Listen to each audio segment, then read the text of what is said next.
On my way to the hotel, the Morton gang caught up with me. I owed them money, a lot of it. I can't remember what for.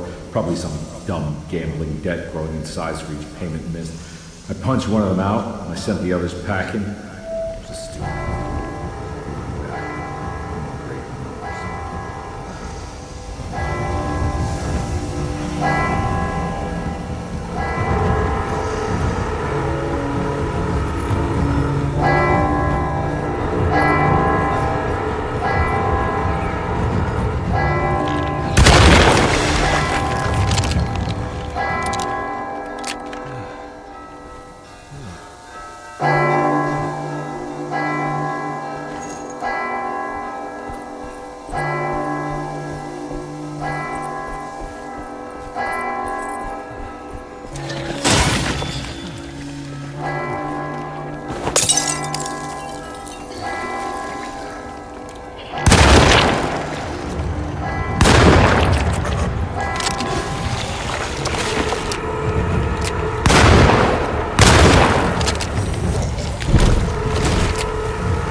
I found it. In the hotel ledger, I recognized the handwriting of the signature, Ted Stryker.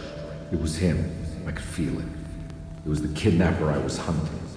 I put on my knuckles and hurried up to his room.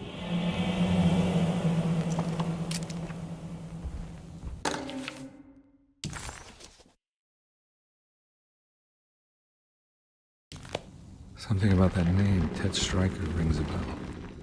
Feels vaguely familiar.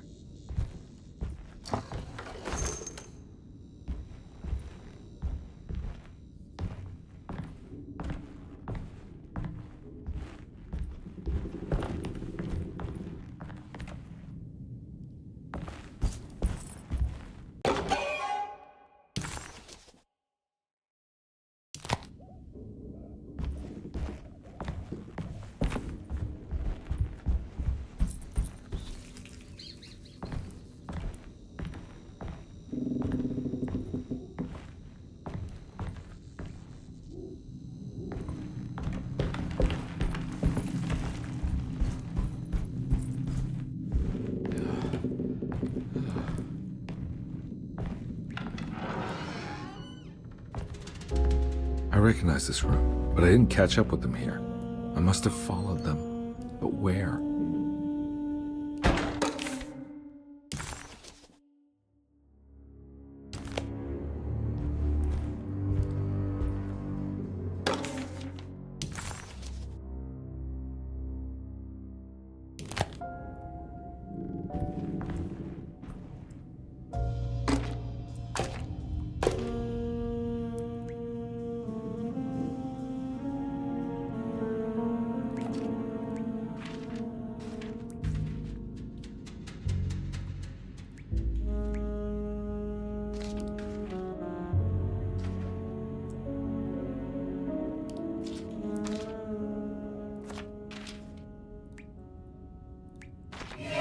That's right, he was running away, ditching his old life and marriage in New Orleans to find something better in Tallahassee. And he took his daughter with him against the will of the mother. That's why she hired me. But I stopped him. I caught up with him at the Pearl River Bridge.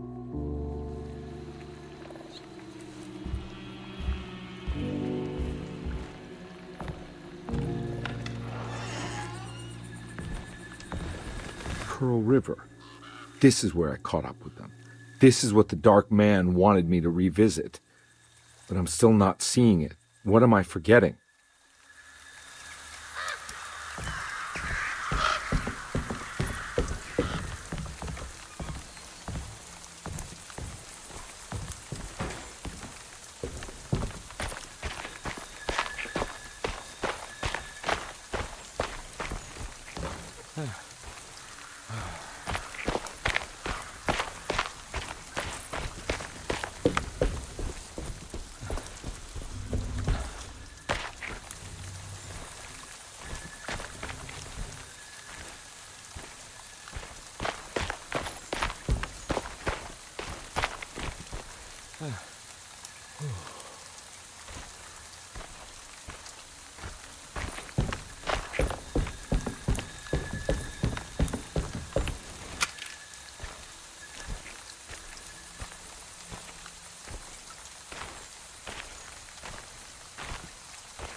I can't believe I didn't recognize you. I looked a little different back then, I suppose.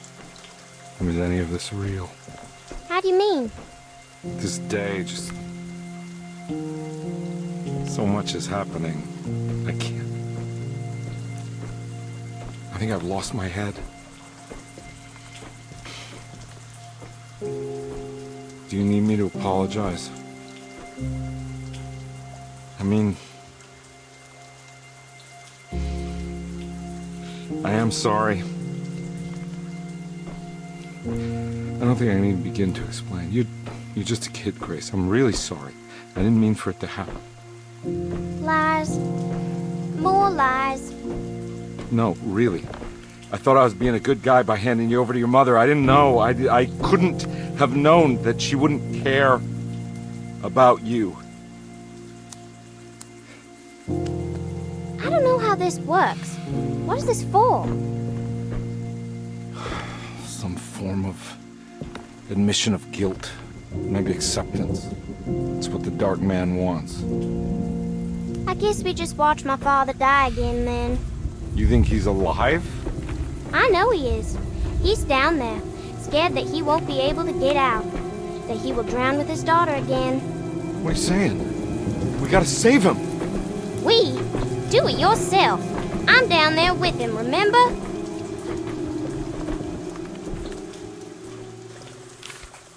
Can I really save them? This all happened so long ago. I have to find a way to get down there. I have to see it with my own eyes. There was a boat at the house where I entered. If I can raise the bridge, I should be able to get to the car.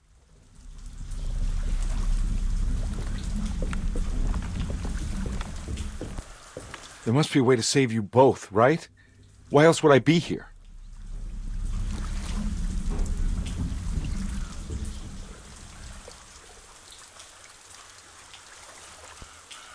Don't worry, kid. I'll think of something.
This must be where the bridge is operated.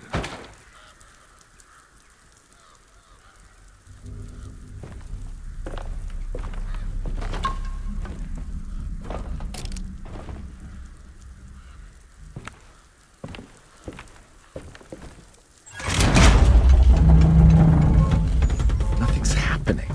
It's like something's holding it back.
Carnby, are you okay?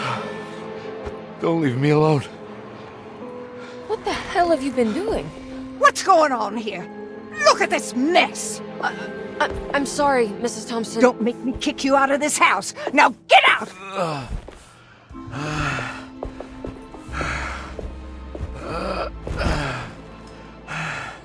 Hey, Detective. Mr. Carnby. I'm really worried about you. I'm okay.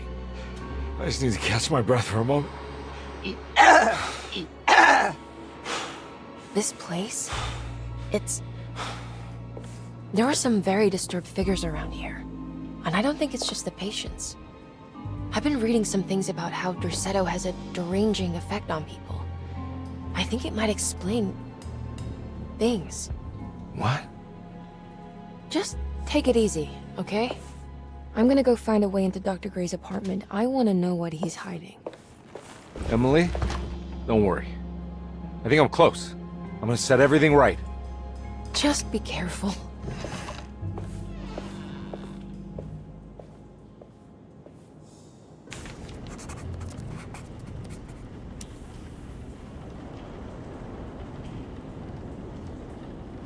Carnby had run there.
Detective, am I glad to see you. Lock the door, will you? I don't think Dr. Gray would appreciate us snooping around. What's going on here? This feels so strange.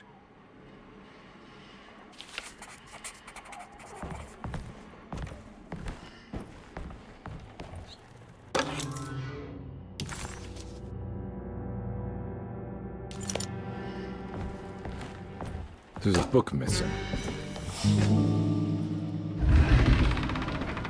What did you do? I was just rearranging the books. Well, come on, let's check it out.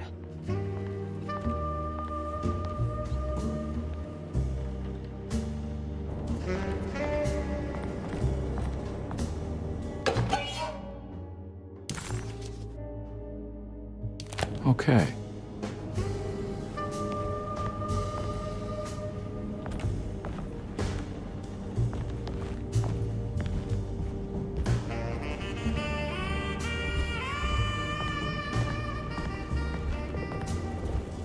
I think I'm beginning to understand.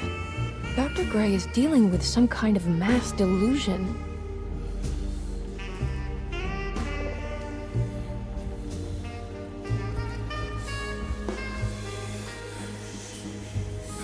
What were you saying about mass delusion? Derceto seems to have a deranging effect on people living close by. It has a history of creating cults devoted to some nature goddess. Even the name Derceto refers to the cult existing here before the Civil War. Derceto was the name of an ancient fertility goddess worshipped in Syria. Dr. Gray and his friends, however, seem to prefer the black goat of the woods with 1,000 young, or Shub-Nigroth. And that name can only have come from my uncle's twisted mind.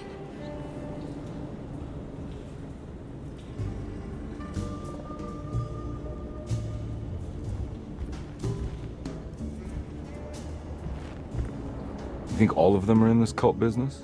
Even Jeremy? I'm not sure any of them have a choice at this point. We just need to find a way to stop all of this.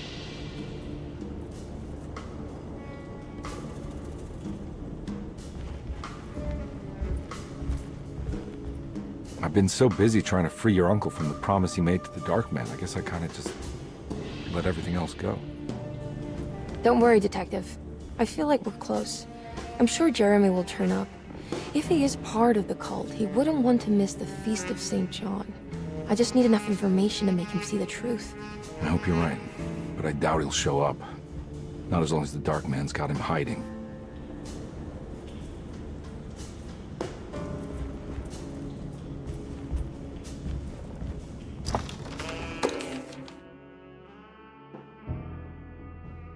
Good to finally meet you, Mr. Hartwood. I'm here on the behalf of your brother Philip.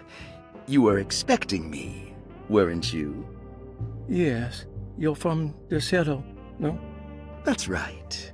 I just wanted to ask you a few questions to see if there is anything I can do to help you and your family.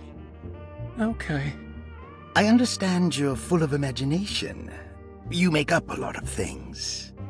I suppose. And you obsess over them, blurring reality and fiction. Sometimes. Do you want to tell me about the Dark Man? No, I don't. That's all right. Perhaps there is something else you can tell me. Something you know to be made up, but you hold dear.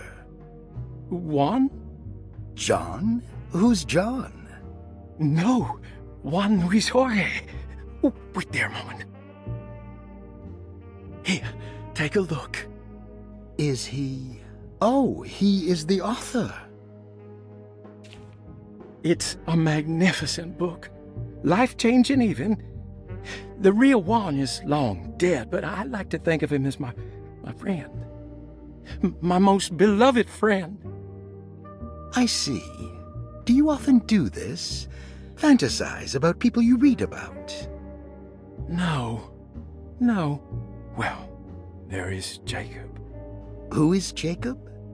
Turn to the last page. Oh, it's a newspaper article. The Prisoner of Ice, Jacob van Ostad. Is he also your beloved friend? Oh, no, Doctor. Not at all. He is the fire that fights fire. Yes, I think it's clear your overstimulated imagination, this mania, needs to be tempered for you to live a normal life. I know your family calls it the Hartwood curse, but I want you to know that there is nothing supernatural about your condition. It's all inside your head. And with that, I'm very qualified to deal with. In time, you will be cured. In time. Yes, in time we will exorcise all your demons, all the dark men. Yeah! Please, Mr. Hartwood, calm yourself. What happened? Oh, don't you worry your little head about it, Miss Hartwood. Your uncle and I just had our first breakthrough.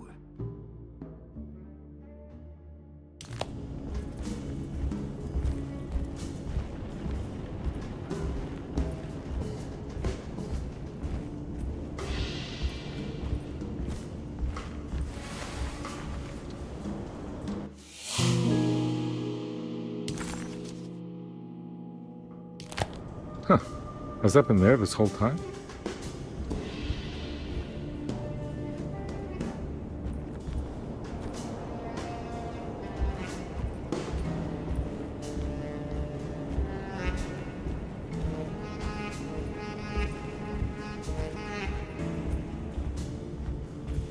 That mark on the floor looks like talisman positions, but from which direction should I look at it? The Snake Dagger, a monograph by Yael Klein. In Ludwig Prin's book on pagan rituals called The Mystery of the Grave, as translated by Nicholas Vachy, there are several references to a sacrificial dagger called the Snake Dagger. It has long been thought of as a poor translation of the original text, that it would be more appropriate with worm dagger from the Latin vermis cultrum. This seems natural following the recent consensus that the original title of Prin's book, De Vermis Mysteris, should literally translate to the mystery of the worm.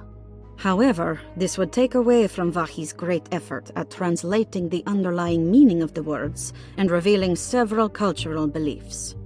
While Prince certainly was using the term worm as a symbol or synecdoche for death and the dead, which is made clear by the contents of the book, in the case of the dagger, we shouldn't be too hasty to dismiss his translation. Reading through Vahi's correspondence with his patron, it appears that he had more than just the Latin text at his disposal. Vahi had dug up Prince's living relatives and uncovered several cross-referenced historical texts and an actual snake dagger. The dagger was dated to the early Middle Kingdom of Egypt and had such a clear shape of a wave that Vahi considered calling it the sinusoidal blade. Knowing the full story, it seems prudent that he chose to translate it as snake and not worm. There are several reasons why this choice of word helps us understand the pagans that Prince's book attempts to describe. The symbolic value of the shape becomes more apparent when reading about the use for the dagger. In the passage of possession and exorcism, we find the snake dagger poisons the poisoner within the victim and is therefore pacified. Where the literal text would tell us that the worm dagger trumps the demon possessing the victim, it tells us nothing of their reasoning, only that somehow this dagger wins against the demon, like it had the better hand in poker. Vahi's translation allows us to follow the underlying logic to the ritual magic that is being performed. Poison the poisoner sounds like fighting fire with fire. That to hurt the demon possessing its victim, the priests would have to fight back with a power that is known to the evil they are fighting. The snake dagger is therefore not only a good way to describe its form, but it also helps us understand how it could be thought of as a useful tool for exorcism. Finally, it also helps us understand their relationship to lunacy, that it was thought of as something poisoning the mind rather than controlling it. What is also interesting to note is that the possessed are always considered poisoned in their head and not their heart. The snake dagger always went to the eye of the possessed, leaving them partially blind, if they had the good luck to survive.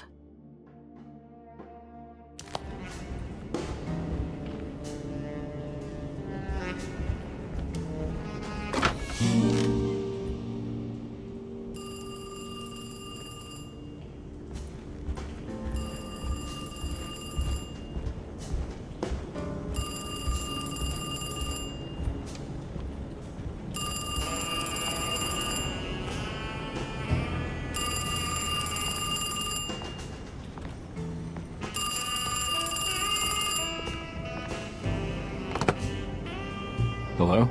Detective Carnby? Who is this? Jeremy? Jeremy is with the Dark Man. You can't save him. Well, I've done everything you wanted so far, and there's just one more thing on the list. I expect him to keep his promise and return Jeremy unharmed. Get out, Detective, while you still can.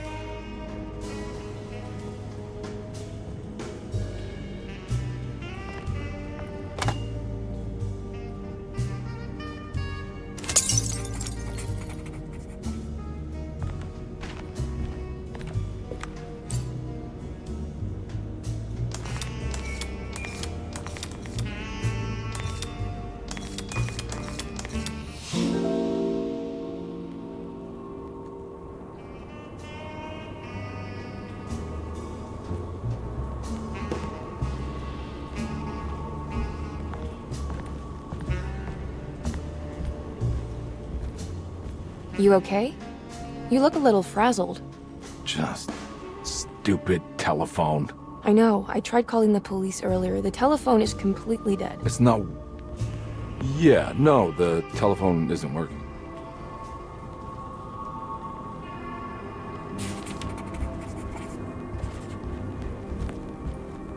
Miss Hartwood, I think you're gonna want to see this. Is there something in the closet? Yeah, there is. You don't see the very obvious gate leading to... Whatever Jeremy's madness is serving up next? I don't understand. Are you making some kind of fashion metaphor? I'm sorry, I don't have time for this. Can you just tell me what you're doing? You don't see this! It's fine. It's fine. Catch you later. Are you going inside the closet? Yeah. You got a problem with that? No. Do what you think is right, Detective. Sorry, I didn't mean to. Goodbye, Miss Harwood.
We found the ancient stellarium perched on a cliff facing the Arctic Ocean after a day of sailing due north of the Eskimo encampment.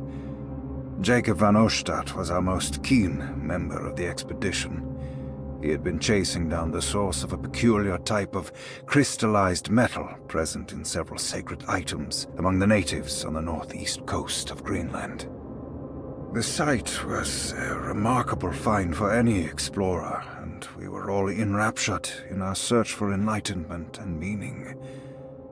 The surviving architecture seemed almost unearthly in origin and astonishingly sophisticated. The metal Jacob was searching for was abundant, almost ubiquitous. We were so taken by our find that we were surprised by the sun falling below the horizon. As we quickly picked up our gear, ready to head back to our camp, Jacob van Oostad declared that he wanted to stay. He was adamant. We begged him to reconsider. The night would be getting colder by the hour, and we feared for all our safety.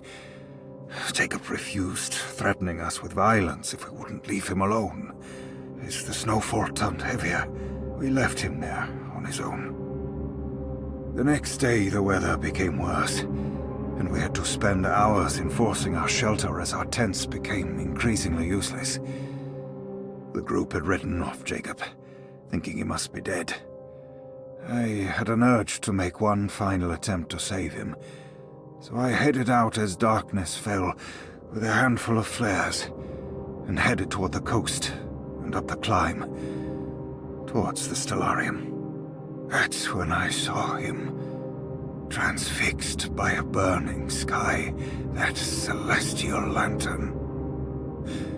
Jacob keeled over and let out a painful shriek that struck me with such fear and pity. He was crying in agony, for the cold weather had ravaged his flesh. I called out to him, and he turned to face me. His vacant stare held me in place like a needle through a butterfly, and he said, "You must leave now, Ashton. Go, and never come back." And so I left.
Hey, you!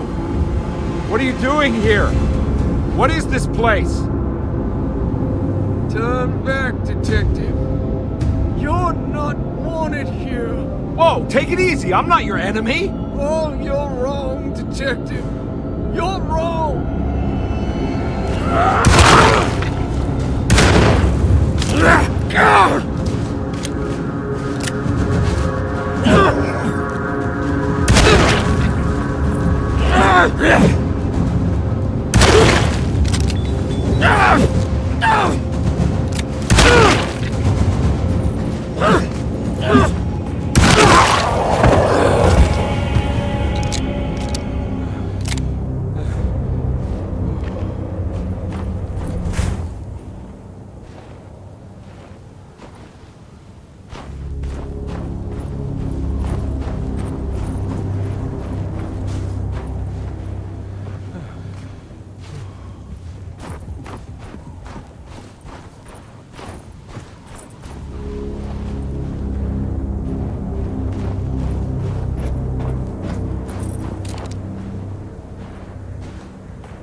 Figured you wouldn't want your stars aligned, Jeremy, or maybe that is what you need to temper that mania of yours.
Did everything!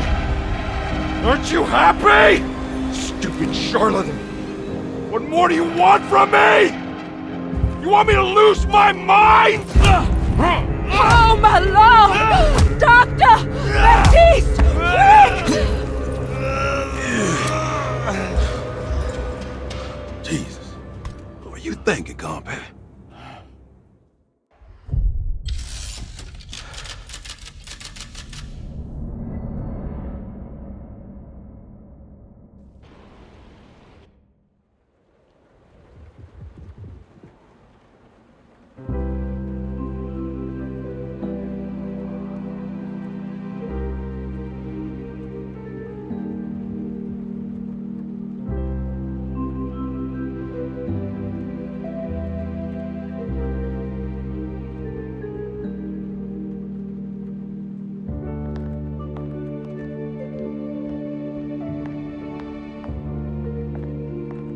You awake?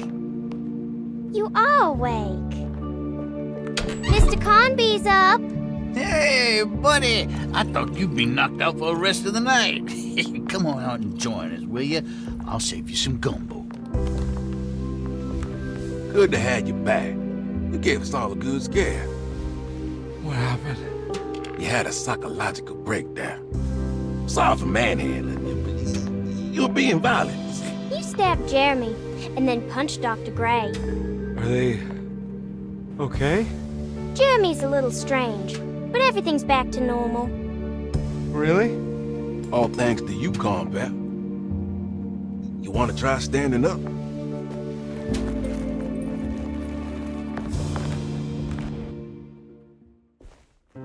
Well, if it isn't the hero of the day. How are you feeling, Detective?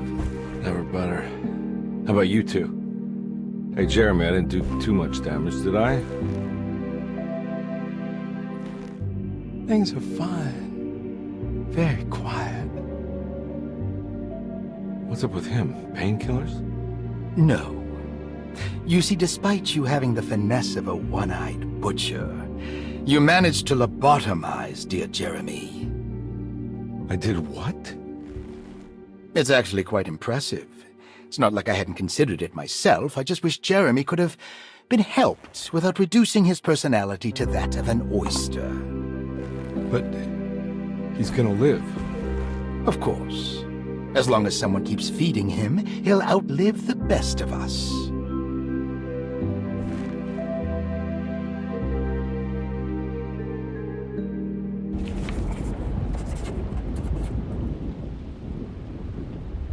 Does Emily know about Jeremy's condition? Yes. She seems to be handling it quite well under the circumstances.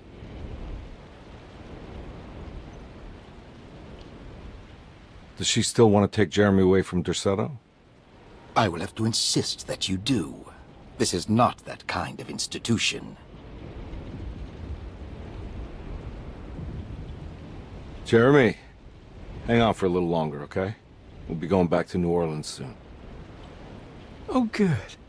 I do so miss the city lights.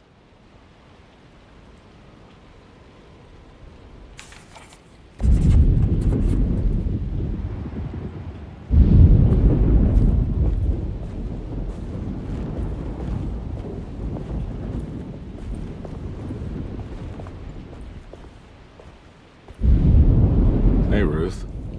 Glad to see you made it back to Derceto. You too, Detective.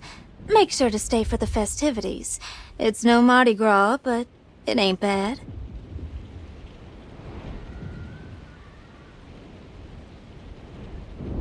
You seen Emily around? I saw her packing some things into that old jalopy you arrived in about an hour ago. I'm sure she hasn't given up on you yet.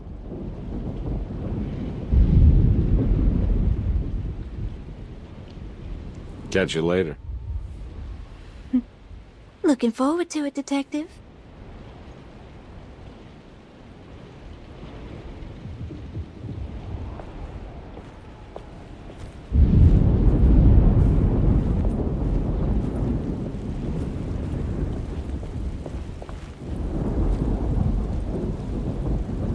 Good to see you back on your feet, Detective. Have some gumbo. Thanks. I'll save it for later.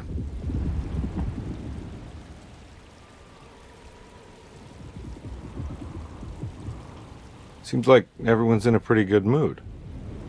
The Eve of St. John is the most important date of the whole year. It's the only day when the black goat of the woods tends to her young.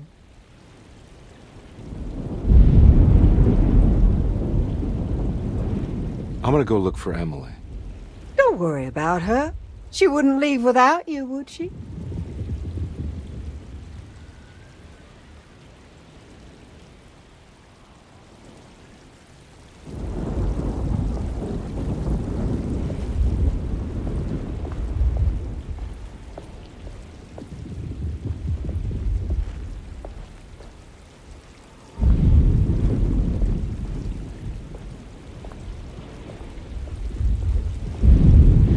Tell me, what the hell's about to happen here? Every year we have a little turn-the-page ceremony by the tree. It's symbolical. It's like life has its cycles of grief and happiness. You know? Just like a tree facing the seasons. Things change, but remain the same.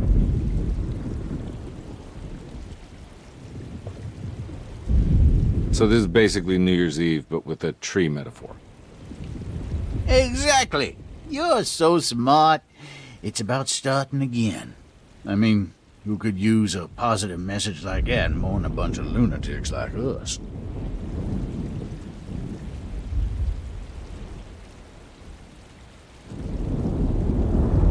I get the feeling some of you think this year is going to be special. Any idea why? Well, we got some new words, thanks to your buddy Jeremy, and some other changes to the program. Let's just say we're all in this year.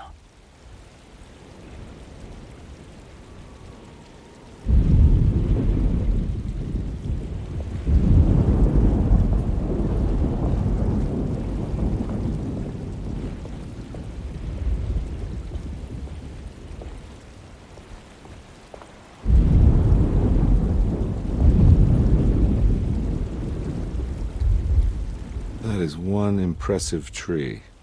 More impressive than you could ever imagine.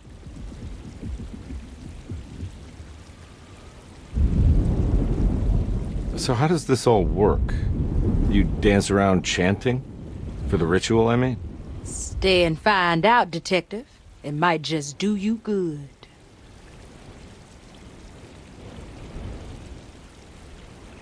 You haven't seen Emily, have you?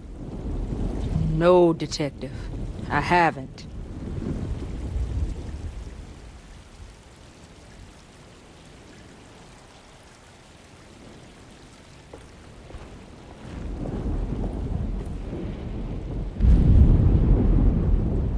Hey, kid.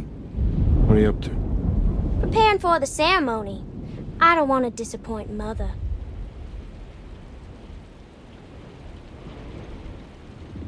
What's your part in this? I'm the Cabernet Corn. It's very important. Only I can settle our debt.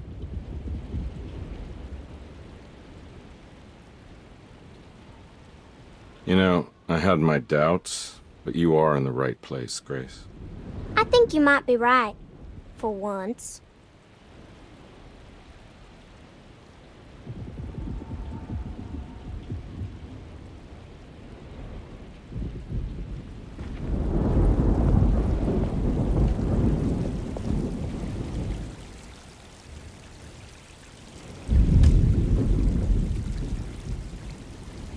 Everyone knows what to do? Y'all know the new words. Mrs. Thompson, we talked about this. I'm not sure everyone is comfortable. Doctor, I insist. This is important. We've waited for so long, Doctor. Let's just go with the old song. Not every change is an improvement. Boss, good or bad, you need to move forward. All in, Doc. Let's bet it all. But we don't know what we're dealing with. It'll be okay, Doctor. Better even.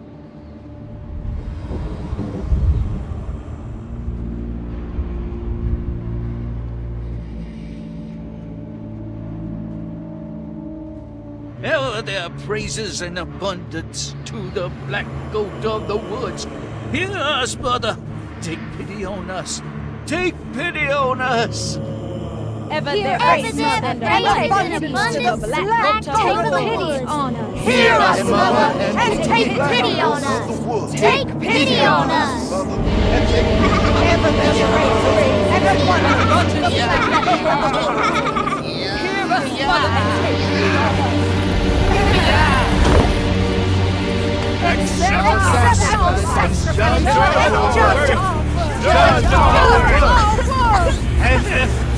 Stop! Are you crazy? This here's what needs to happen, Carnby. Grace! Stop! Stop! Look at the ground! Yeah! Look at the ground! Black goat of the woods! Stop in the ground! Yeah! Stop in the ground! Get my uncle out of here! Jeremy, come with me! Get over here! Jeremy, come with me! Jeremy, come here! No! There has to be a doctor blood!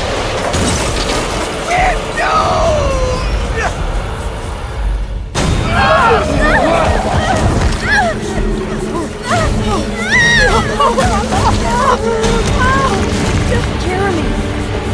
Come on.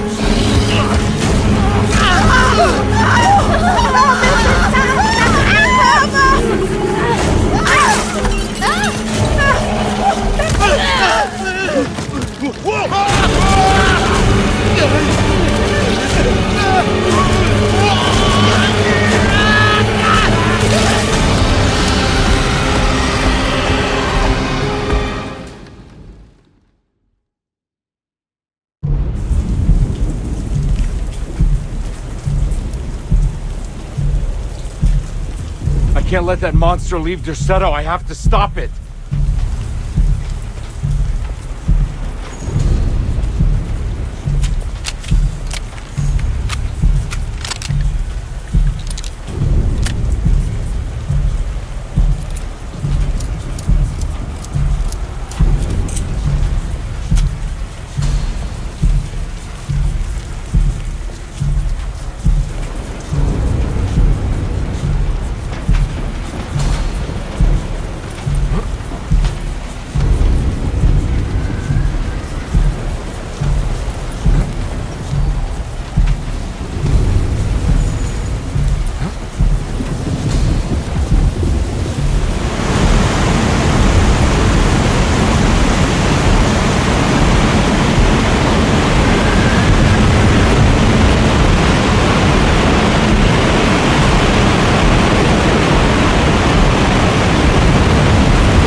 Detective! Oh, what the hell was that? I tried to tell you. There was so much evidence. Their devotion to the Black Goat was like nothing I've ever seen before. I felt so dumb believing any of it, but I'm glad I did. Are you okay? Everything is out of order. This isn't the way the story goes. I shouldn't be alive. Yeah. Oh, you're welcome, buddy. How are you doing, sweetie? I kinda like it. You ruined everything, but I'm not mad.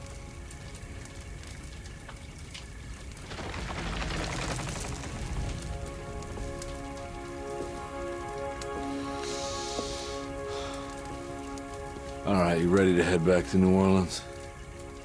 Come on, Jeremy. We're leaving. Can I come? I thought you said you didn't need saving. Don't leave her. She's important.